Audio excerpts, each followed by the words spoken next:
Hi to all, good morning. Welcome back to our channel Tanishq ma'am talks. అందరూ బాగున్నారా? And నేను కూడా చాలా బాగున్నానండి. సో ఇవాల్టి వ్లాగ్ వచ్చేసి ఆల్రెడీ మీకు థంబ్నెయిల్ చూడగానే అర్థం అయిపోయే ఉంటుంది కదా వ్లాగ్ ఏంటి అని చెప్పేసి. సో ఇవాల్టి వ్లాగ్ వచ్చేసి మా ఇంటి వినాయక చవితి అలాగే మా వీరగణేశుడి మండపం అదంతా కూడా ఇవాల్టి వ్లాగ్లో మీతో షేర్ చేసుకోబోతున్నాను.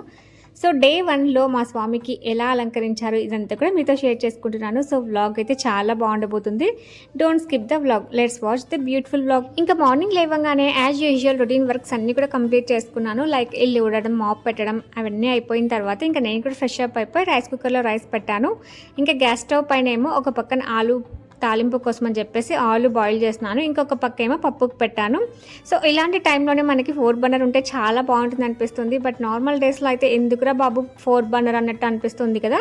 సో ఇక్కడైతే పప్పు ఉడికింది, ఇంకా తాలింపు పెడుతున్నాను. ఇక్కడేమో కుడుముల కోసం అని చెప్పేసి శనగపప్పు ఉడకపెడుతున్నాను. ఇలా ఒకదాని తర్వాత ఒకటి మొత్తం వంట కంప్లీట్ చేశాను.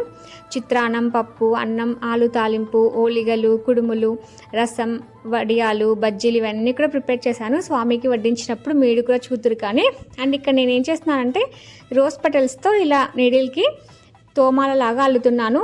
ముందు రోజు నైట్ నేను జాజిపూల మాల తెచ్చుకున్నాను. సో అదేంటంటే స్వామివారికి చాలా చిక్కగా అవ్వడంతో స్వామి ఏం కనిపించట్లేదు ఇంకా మాల వేస్తే. సో అందుకోసం అని చెప్పేసి ఇంట్లో రోజ్ ఫ్లవర్స్ ఉంటే పెటల్స్తో ఇలా మాల కట్టాను. చాలా బాగుంది. అలంకరించినప్పుడు మీరు కూడా చూద్దురు కానీ. సో ఇంకా వంట కంప్లీట్ అయిపోయిన తర్వాత, రోజ్ మెటల్స్ మాల కంప్లీట్ అయిపోయిన తర్వాత ఇంకా ఇలా స్వామిని అయితే అలంకరించుకోవడానికి ప్రిపేర్ చేస్తున్నాను. సో ఒక తడి క్లాత్ తీసుకొని స్వామిని మొత్తం కూడా క్లీన్ చేసేసుకొని స్వామికి ఒక గంధం బొట్టు, కుంకుమ బొట్టు పెట్టాను. సో మేమైతే ఇంకా విగ్రహాన్ని 2-3 డేస్ ముందే తెచ్చుకున్నాం. మనం ఫెస్టివల్కి బిఫోర్ డేనే వెళ్తే విగ్రహాలు అన్నీ కూడా సేల్ అయిపోతాయి కదా. సో మనకి మంచి విగ్రహాలు కావాలంటే ఒక 2-3 డేస్ బిఫోర్ తెచ్చుకొని మనకి స్వామి కనిపించకోకుండా న్యూస్ పేపర్ క్లాత్ కానీ ఇలా మనము మొహం కనిపించకోకుండా పెట్టుకుంటే సరిపోతుంది.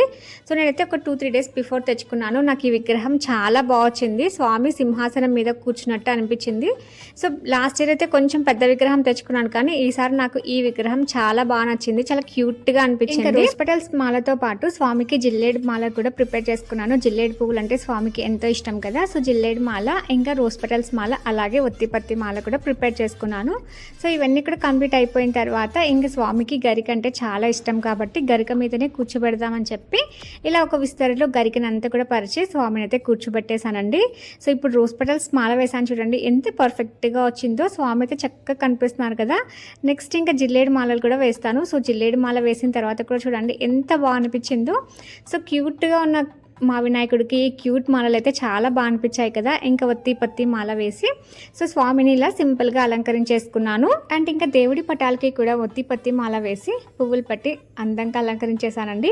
సో ఇంకా నాకైతే మా వినాయకుడు చాలా క్యూట్గా అనిపించాడు. ఇంకా అటువైపు ఇటువైపు ఉన్న ఈ ఏనుగులు మాత్రం చాలా హైలైట్గా ఉన్నాయి కదా. సో ఆల్రెడీ నేను వరలక్ష్మి వ్రతం వ్లాగ్లో షేర్ చేశాను కదా ఇవి ఎక్కడ తీసుకున్నాను అని చెప్పేసి. సో నేను ఇవి వినాయక విగ్రహాలు చేసే వాళ్ళ దగ్గర తీసుకున్నాను, లాస్ట్ ఇయర్ తీసుకున్నాను. సో ఇలా వినాయక చవితికి అటువైపు ఇటువైపు ఈ గజరాజులు ఎంత బాగున్నాయో కదా. ఇంకా ఇక్కడేమో అరటి పిల్లకలు కూడా పెట్టాను. ఇక్కడేమో మీకు కొత్తగా దీపకాంతులు కనిపిస్తున్నాయి కదా, ఇవైతే నేను మీషోలో తీసుకున్నానండి. నెక్స్ట్ వ్లాగ్లో డీటెయిల్గా షేర్ చేస్తాను. ఇంకా స్వామికేమో అరిటాకు వేసి నేను చేసిన వంటలన్నీ కూడా వడ్డించేసాను. సో ఇక్కడ చూడండి నేను ఏమేమి చేశాను. ఇంకా ఓలిగలు, పప్పు, అన్నం, కుడుములు, చిత్రాన్నం, తాలింపు, ఆనియన్ బజ్జీలు, వడియాలు, రసమన్నం, దద్దోజనం, పాలు. సో కేసరి చేయాల్సింది. కేసరి వచ్చేసి 21వ రకం అండి. బట్ టైం లేక ఆ ప్లేస్లో నేను పాలను పెట్టాను. ఇంకా స్వామికి ఎంతో ఇష్టమైన ఎలక్కాయలు, సీతాఫలాలు, చీని పండ్లు, ఆపిల్, చెరుకు ముక్కలు, అరటి పండ్లు, కంకులు ఇవన్నీ కూడా 21 రకం అయ్యేటట్టుగా చూసుకొని స్వామికి 21 రకాల నైవేద్యం అయితే సంప్రోక్షణ చేసి స్వామికి నైవేద్యంగా సమర్పించానండి. సో ఈ విధంగా చేశానండి నేను. మీకు ఎలా అనిపించిందో నాకైతే కామెంట్ సెక్షన్లో షేర్ చేసేయండి. అండ్ ఇంకా స్వామివారికి ఇవన్నీ సమర్పించిన తర్వాత అష్టోత్తరం చెప్పుకుంటున్నానండి. సో స్వామికి ఎంతో ఇష్టమైన గరికతోనూ అలాగే నందివర్ధనం, గిన్నెర పూలతో చేసుకుంటున్నాను. అందరం కూర్చొని చేసుకోవడం కుదరదు కాబట్టి అందరికీ తాకిచ్చి నేనే చేసేసాను. శ్రీ మహాగణాధిపతయే నమః. ఓం శ్రీ మహాసరస్వత్యే నమః. ఓం శ్రీ గురుభ్యో నమః. హరి ఓం. శ్రీ మహాగణాధిపతి అష్టోత్తర శతనామవళి ప్రారంభః. ఓం గజాననాయ నమః. ఓం విఘ్నరాజాయ నమః. ఓం గణాధ్యక్షాయ నమః. ఓం వినాయకాయ నమః. ఓం ద్వైమాతురాయ నమః. ఓం ద్విముఖాయ నమః. ఓం ప్రముఖాయ నమః. ఓం సుప్రదీపాయ నమః. ఓం సుముఖాయ నమః. ఓం సుఖనిధయే నమః. ఓం సురాధ్యక్షాయ నమః ఓం సురానిఘ్నాయ నమః ఓం మహాగణపతయే నమః ఓం మాన్యాయ నమః ఓం మహాకారాయ నమః ఓం మహాబలాయ నమః ఓం హేరంబాయ నమః ఓం లంబజఠరాయ నమః ఓం హ్రస్వగ్రీవాయ నమః ఓం మహోదరాయ నమః ఓం మదోత్కటాయ నమః ఓం మంత్రిణే నమః ఓం మహావీరాయ నమః ఓం మంగళస్వరూపాయ నమః ఓం ప్రమదాయ నమః ఓం ప్రథమాయ నమః ఓం ప్రాజ్ఞాయ నమః ఓం విఘ్నకర్త్రే నమః ఓం విఘ్నహంత్రే నమః ఓం విశ్వనేత్రాయ నమః ఓం విరాట్పతయే నమః ఓం శ్రీపతయే నమః ఓం కృతినే నమః ఓం వాక్పతయే నమః ఓం శృంగారిణే నమః ఓం ఆశ్రితవత్సలాయ నమః ఓం శివప్రియాయ నమః ఓం శీఘ్రకారిణే నమః ఓం శాశ్వతాయ నమః ఓం భవాయ నమః ఓం బలోత్థితాయ నమః ఓం భవాత్మజాయ నమః కామపురుషాయ నమః ఓం పుష్టే నమః ఓం ప్రభవే నమః ఓం పుష్కరోక్షుప్తాయ నమః ఓం అగ్రగణ్యాయ నమః ఓం అగ్రపూజ్యాయ నమః ఓం అగ్రగామినే నమః ఓం నేత్రకృతే నమః ఓం చామేకరప్రభాయ నమః ఓం సర్వాయ నమః ఓం సర్వోపన్యాసాయ నమః ఓం సర్వకర్త్రే నమః ఓం సర్వనేత్రాయ నమః ఓం సర్వసిద్ధిప్రదాయ నమః ఓం పంచహస్తాయ నమః ఓం సర్వసిద్ధయే నమః ఓం పార్వతీనందనాయ నమః ఓం కుమారగురవే నమః ఓం అక్షోభ్యాసాయ నమః ఓం కుంజరాసురభంజనాయ నమః ఓం ప్రమోదాయ నమః ఓం మోదకప్రియాయ నమః ఓం కాంతిమతే నమః ఓం ధృతిమతే నమః ఓం కామినే నమః ఓం కపిత్థఫలప్రియాయ నమః ఓం బ్రహ్మచారిణే నమః ఓం బ్రహ్మా విద్యా విభవే నమః ఓం జిష్ణవే నమః ఓం విష్ణుప్రియాయ నమః ఓం భక్తజీవితాయ నమః ఓం జితమన్మథాయ నమః ఓం ఐశ్వర్యకారణాయ నమః ఓం ధ్యాయసే నమః ఓం యక్షకిన్నరసేవితాయ నమః ఓం గంగాసుతాయ నమః ఓం గణాధీశాయ నమః ఓం గంభీరనినధాయ నమః ఓం మటవే నమః ఓం అభీష్టవరదాయ నమః ఓం జ్యోతిషే నమః ఓం భక్తనిధయే నమః ఓం భావగమ్యాయ నమః ఓం మంగళప్రదాయ నమః ఓం అవ్యక్తాయ నమః ఓం అప్రాకృతపరాక్రమాయ నమః ఓం సత్యధర్మిణే నమః ఓం సఖ్యే నమః ఓం సంసారాంబునిధయే నమః ఓం మహేశాయ నమః ఓం దివ్యాంగాయ నమః ఓం మణికింకిణిమేఖలాయ నమః ఓం సమస్తదేవతామూర్తయే నమః ఓం సహిష్ణవే నమః ఓం సతతోత్థితాయ నమః ఓం విజ్ఞాంతకారిణే నమః ఓం విశ్వదృశే నమః ఓం విశ్వరక్షా విధానకృతే నమః ఓం కళ్యాణగురవే నమః ఓం ఉన్మత్తవేషాయ నమః ఓం పరాజితే నమః ఓం సమస్త జగదాధారాయ నమః ఓం సర్వైశ్వర్యప్రదాయ నమః ఓం ఏకదంతాయ నమః ఓం విఘ్నేశ్వరాయ నమః ఓం హరిద్రాగణపతయే నమః ఇది శ్రీ విఘ్నేశ్వర స్వామి దేవత అష్టోత్తరశతనామవళి సమాప్తః.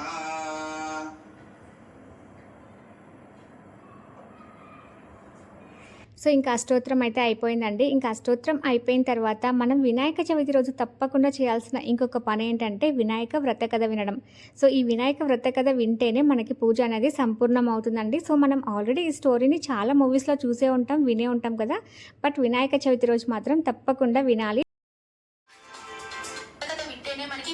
సంపూర్ణమవుతుందండి. వ్రతకథ ఏమిటి అనేది ఇప్పుడు నేను చదువుతాను. చేతిలో కొద్దిగా అక్షింతలను పట్టుకొని మొదటిగా మీరు గణపతిని మనసులో స్మరించుకొని శ్రద్ధగా ఈ వ్రతకథను వినండి. చదివే వాళ్ళు ఉంటే చదువుకోండి, చదవలేని వాళ్ళు ఈ వీడియోని ఆడియో రూపంలో పెట్టుకొని కూడా వ్రతకథను వినండి, పూజను సంపూర్ణం చేసుకోండి. శ్రీ వినాయక వ్రతకథ ప్రారంభం. పూర్వము చంద్రవంశానికి చెందిన ధర్మరాజు నాథుల వలన సిరి సంపదలన్నీ పోగొట్టుకున్నాడు. భార్యతోనూ తమ్ములతోనూ వనవాసం చేస్తూ ఒకనాడు నైమిషారణ్యానికి చేరుకున్నాడు. అక్కడ సౌనకాది ఋషులకు అనేక పురాణ రహస్యములను బోధిస్తున్న సూత మహర్షిని దర్శించి నమస్కరించి, అయ్యా, మేము రాజ్యాధికారమును సమస్త వస్తు వాహనములను పోగొట్టుకున్నాము. ఈ కష్టాలన్నీ తీరి పూర్వ వైభవము పొందేలా ఏదైనా సులభమైన వ్రతాన్ని చెప్పవలసిందిగా అని ప్రార్థించాడు. అంతా సూతుడు ధర్మరాజుకు వినాయక వ్రతం చేసి సమస్త సౌఖ్యాలు కలుగుతాయంటూ ఇలా చెప్పసాగాడు. ఒకసారి కుమారస్వామి పరమశివుని దర్శించి, తండ్రి, మానవులు ఏ వ్రతం చేయడం వలన వంశవృద్ధి పొంది సమస్త కోరికలు తీరి సకల శుభాలను, విజయాలను, వైభవాలను పొందగలుగుతారో అటువంటి వ్రతాన్ని చెప్పవలసిందిగాని కోరాడు. అందుకు శివుడు, నాయన, సర్వ సంపత్కరము, ఉత్తమము అయినటువంటి ఆయుష్కమార్ధ్య సిద్ధి ప్రదాయము అయినటువంటి వినాయక వ్రతం అనేది ఒకటి ఉంది. దీనిని భాద్రపద మాసంలో శుద్ధ చవితి నాడు ఆచరించాలి.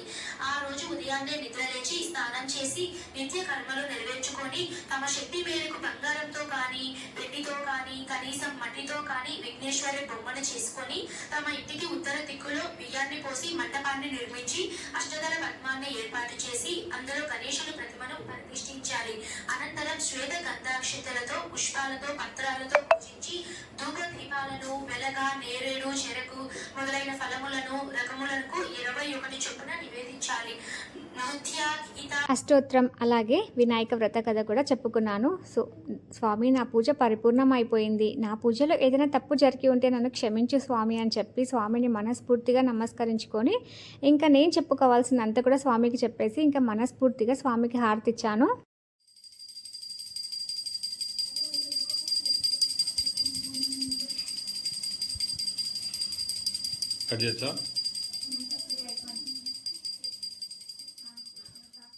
ఇంకా స్వామి పూజ అయిపోయిన తర్వాత నేనైతే ఇంకా స్వామిని అలానే చూస్తూ ఉంటానండి. మా ఇంట్లో ఏ స్పెషల్ పూజ జరిగినా కూడా ఇంకా నేను దేవుడిని అలానే చూస్తూ ఉండిపోతాను. నాకు అంత బాగా నచ్చుతుంది మా ఇంటి పూజ. అండ్ ఇంకొక విషయం ఏంటంటే, నేను చెప్తే మీకు పిచ్చిలాగా అనిపించవచ్చు, ఏంటి అమ్మాయికి పిచ్చా అలా కూడా అనిపిస్తుంది అని చెప్పేసి. బట్ నాకు చాలా రియల్గా అనిపిస్తుంది అండి. అదేంటంటే, నేను ఏదైనా ఒక చిన్న ఫోటో ఫ్రేమ్ కొన్నా, ఒక దేవుడి విగ్రహం కొన్నా కూడా నాకు కొన్నప్పుడు చాలా నార్మల్గా అనిపిస్తుంది. బట్ నేను పూజ చేసుకున్న తర్వాత ఇంకా దేవుడు వచ్చి ఇక్కడే ఉన్నాడేమో అన్నంత హ్యాపీగా అనిపిస్తుంది. ఎందుకంటే ఆ ఫేస్లో ఒక కళ, ఆ హ్యాపీ వైబ్ అన్నది అంత బాగా అనిపిస్తూ ఉంటుంది. సో నాలాగా మీకు కూడా ఎవరికైనా అనిపిస్తుందా? సో అవునంటారా కాదంటారా? ఎవరికైనా ఇలా అనిపిస్తుందా? సో అనిపిస్తే నాకు కూడా కామెంట్ సెక్షన్లో షేర్ చేయండి. అండ్ నేను చేసుకున్న పూజ అంతా కూడా ఒకసారి మీరు కూడా క్లియర్గా చూసేయండి.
అండ్ నెక్స్ట్ ఇక్కడ వచ్చేసి ఇంకా ఈవినింగ్ అండి. సో ఈవినింగ్ స్వామికి మళ్ళీ నేను కేసరి ప్రసాదంగా చేస్తున్నాను. సో మార్నింగే చేయాల్సింది కదా, బట్ లేట్ అయిపోయింది. ఎందుకంటే నేను రోజ్ పెటల్స్తో మాల చేసుకున్నాను కదా.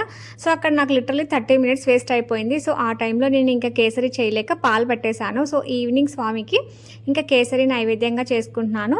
సో కేసరి చేసి పొద్దున చేసిన 2 కుడుములు మాత్రం సపరేట్గా తీసి పెట్టాను. ఇంకా ఒక సీతాఫలం, కమలా పండు, అరటి పండ్లు పెట్టేసి 5 రకాల ప్రసాదంగా మళ్ళీ సాయంత్రం అంటే ఈవినింగ్ మళ్ళీ మనం పూజ చేసుకుంటాం కదండి. సో అప్పుడు స్వామికి ఈ నైవేద్యం అయితే సమర్పించుకొని ఇంకా పొద్దున పెట్టిన ప్రసాదం అంతా కూడా పక్కన పెట్టేసి ఈవినింగ్ ఈ ప్రసాదం పెట్టేసి ఇంకా పూజ చేసుకున్నాను.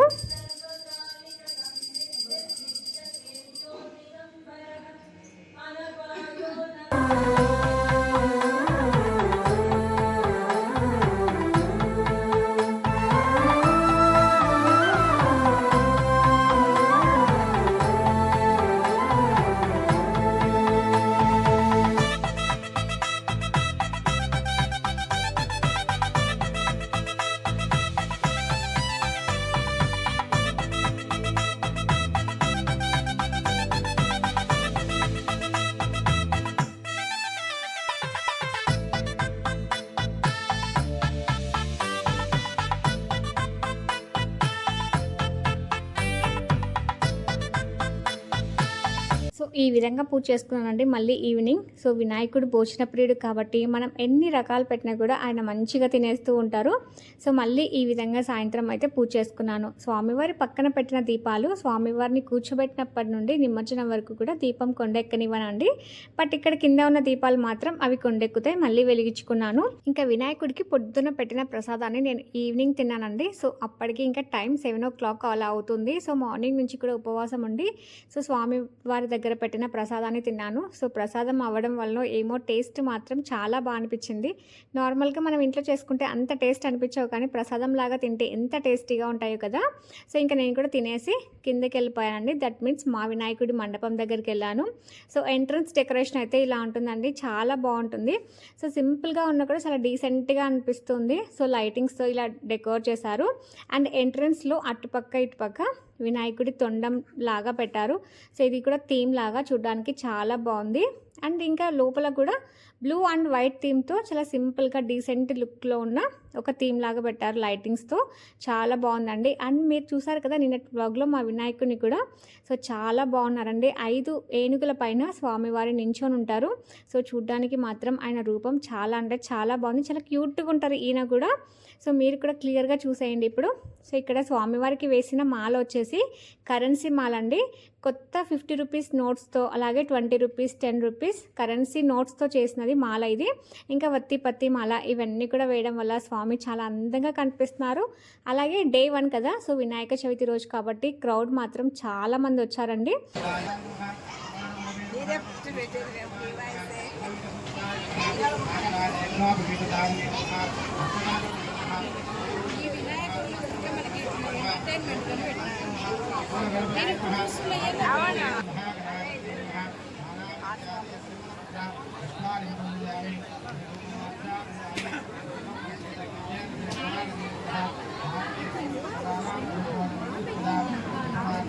అండ్ ఇక్కడ కూర్చున్న వాళ్ళంతా మా బాలాజీ టవర్స్ బ్యాచ్ అన్నమాట. సో మేమందరం ఈవినింగ్ కిందికి వెళ్ళి స్వామివారి దర్శనం చేసుకొని అలాగే విష్ణు సహస్రనామం పారాయణం చేసుకొని మంచి టైంని స్పెండ్ చేసాం.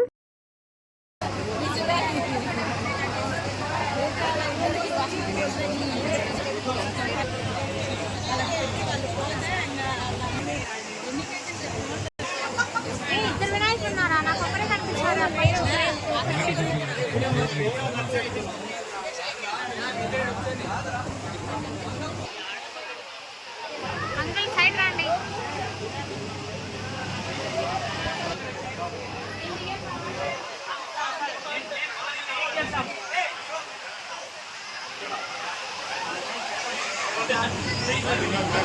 సో ఇక్కడ మీరు చూసిన వాళ్ళంతా కూడా బలగం, that means Veera Ganesh committee team members. So last year చూసారు కదా Veera Ganesh committee team members Vinayaka చవితిని ఎంత బాగా సెలబ్రేట్ చేశారో. ఈ ఇయర్ కూడా అంతకు మించి కూడా సెలబ్రేషన్స్ జరిగాయి. సో అప్కమింగ్ వ్లాగ్స్లో మీరే చూస్తారు కదా. సో ఇంకా నేను నా ఫ్రెండ్స్ సునంద స్వామికి కొంచెం సేపు పవలింపు సేవ చేసి స్వామిని పడుకోబెట్టేసి మేమైతే పైకి వచ్చేసామండి. సో ఈ స్క్వాడ్ వచ్చేసి వీళ్ళ గణేష్ కమిటీ టీమ్. సో ఇదండి మా Vinayaka Chavithi celebrations. And day 1లో ఇలా జరిగింది. సో ఇంకా డే 2 నుంచి ఎలా జరిగాయి అనేది అప్కమింగ్స్ వ్లాగ్స్లో షేర్ చేస్తాను. So that's it for today అండి. సో ఇవాల్టి వ్లాగ్ మీకు నచ్చితే లైక్ చేయండి, షేర్ చేయండి. కొత్తగా చూసిన వాళ్ళు ప్లీజ్ సబ్స్క్రైబ్ చేసుకోండి అండ్ బెల్ నోటిఫికేషన్ ఆన్లో పెట్టుకోవడం అస్సలు మర్చిపోకండి. సో మరొక మంచి బ్యూటిఫుల్ వ్లాగ్తో మళ్ళీ కలుద్దాం. అంతవరకు take care, by by, have a nice day. Thank you for watching and happy Sunday to all.